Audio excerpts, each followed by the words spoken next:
Good morning students. अपने पहले civics के चैप्टर में जिसके विषय में हमने 3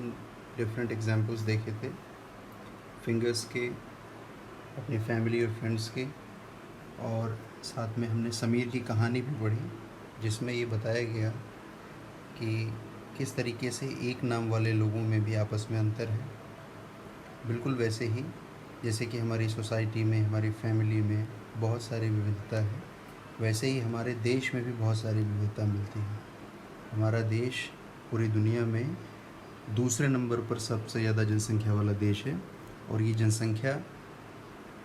ज़्यादा संख्या के साथ साथ बहुत सारी विविधता भी रखती है। हम अगर उत्तर से दक्षिण यानी कश्मीर से लेकर कन्याकुमारी तक और गुजरात से लेकर असम तक जाएं, तो हमें लोगों के पहनावे में, उनकी आदतों में बहुत सारा अंतर दिखाई देगा, बहुत सारा डाइवर्सिटी दिखाई देगी,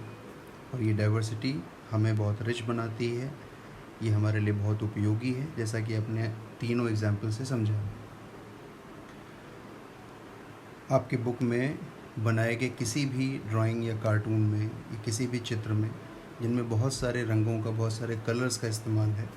उन कलर्स के यूज़ से आप ये समझ सकते हैं कि जिस तरीके से कोई भी पिक्चर या चित्र